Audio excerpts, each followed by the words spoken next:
Hi everyone, mic check also. Can you guys hear me? Okay, great. Like Sridhar said, thank you for coming out. I was surprised to see quite a huge turnout given Bangalore traffic that I've heard of. And there's my Bangalore traffic joke check. So with that underway, we can basically get started with what I want to talk about, which is design. Something I'm really passionate about, something I've self-taught myself, but also something that I've been doing for about 12 years now, mostly with DirectEye. Before DirectEye, I was working as a programmer with a small stint in a company in Dubai, but that's as much as I'm going to talk about me. That's just a brief. Basically, I've set up DirectEye's first team, about 10 years back, to do design, to do interaction design, user experience, and all these things that we talk about. Before we continue, show of hands, how many people are involved with design directly, hands-on design, web designers, graphic designers? Great. How many of you all here manage designers? Show of hands. Excellent. How many developers? Great.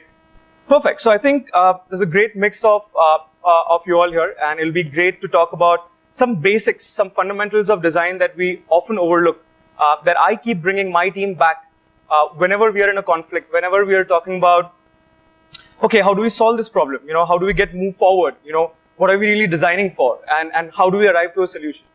So the thing that we're going to talk about today is going to help you answer some of these questions. Might not give you the tools because that's a longer presentation. This is also a workshop that I do internally for newer employees that join DirectEye, right? So whenever we have teams of engineers, teams of designers come on board, this is something that I take them through. So these are the sessions that we do internally, which I'm sharing with you guys today. So obviously it's a day-long workshop. I've condensed it to an hour. So without wasting much time, I'm going to talk about some basic principles about design, right? So what's the fundamental purpose of design, right? Basically, at the root of it, it's supposed to make things intuitive for people who are using design. It's supposed to delight them. When you use a great product, when you interact with a good app that you're using on your phone, you're delighted, you enjoy using it. And the most important part of design is to get things done, right? If a person is trying to come to your app to do something, he has to get that thing done.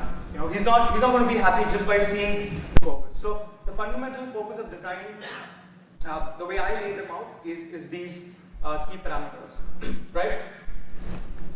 The way I also look at design is it's not our job, but more of a responsibility that I take upon myself and the teams and all of us when we're designing products to be able to cultivate empathy, to make sure that we understand the pain that people go through, when they have to use technology. Technology is a relatively newer field, that we sort of engage with.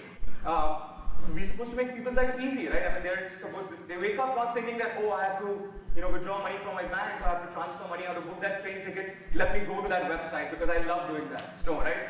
They start off by saying that, okay, I need to book that ticket for my dad. That's how I start my day, and you're supposed to make my life easy if I was trying to do that, right? And in the end, make a difference, right? We all wake up and come out, you guys come out here, I go to work. We do this because we feel that we're really making a difference, for people, and we're trying to do something that's valuable to people, right? There's a great story I remember, I used to take the train to office about 5 years back, and I used to travel from the busiest station in Bombay called Dadar. Anyone familiar with the name? Okay, some of all here. It's one of the most busiest train stations, and I would go to this train station, and day after day, I would see this long queue, really long queue for buying train tickets.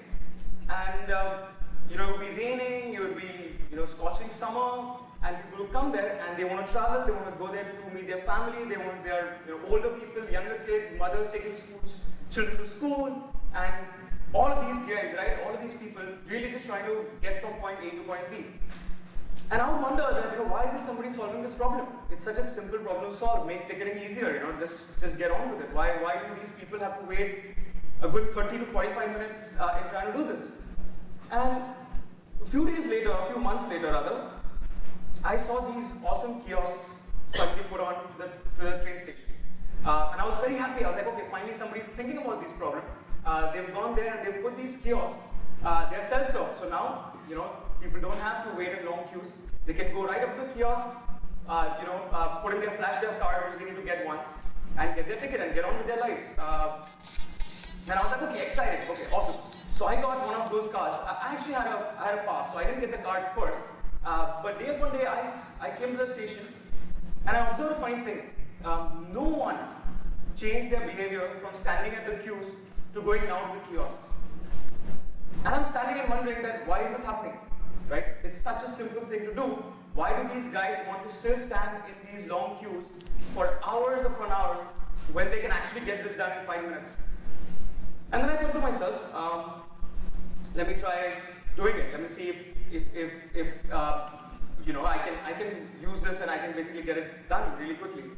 So I bought myself one of those cards, and I went to the kiosk the first day. Believe me, I spent a good 15 minutes trying to stand there, place the card in the right direction, figuring out where in the map I'm supposed to click, start point, end point, figuring out what buttons I need to press to get one ticket dispensed, right? So the realization many years later was that people have great ideas. People want to solve problems, but they don't end up doing that. And if you don't end up doing that, the products and the tools and the websites and anything that we create is a waste if you're not able to serve the purpose of design, which is to empathize, to see how people are using stuff, and to really get their job done, right? So the thing that we're going to talk about today is how do we make sure that all these great ideas that we have, they're actually valuable and they're really something that people can use and people can achieve what they want to do, the thing that they started doing. So let's talk a little bit about some of the products that you guys have used recently that you've enjoyed. Just anybody who enjoyed an app that they recently used, or a tool, or a website, or a service, just talk out loud and tell me what you really enjoyed using. Yes? Guitar tuner. GitHub? Guitar tuner. Guitar tuner. Oh, great. That's a good example. What did you like about it? Was it an app? Is it an app? Or? Yeah, it's an app, and I don't. What do you call it? My hearing is not very good. Right. So I couldn't make for the tones, and I would end up playing the guitar with the wrong tune. Right. Just because I couldn't tune it. Right. So now that there's a guitar tuner, right, I know I'm playing the right thing. At least people are listening to the right thing. Absolutely right. And notice how it's really interesting to get that part right. How the story started that because I couldn't hear well, that app really solved a problem. So when the people who were designing that app, they really empathized and said, okay, let's solve a problem that people who don't have the ear for music, maybe they cannot understand music, or if they just have a hearing disability, how can we solve the problem for them? And just made an app out of that, right? And it solved a real life problem by just doing so. So there are lots of great examples, and we'll come to some of those examples a little later in the talk as well. All right, so it's going to be a little bit of a interaction.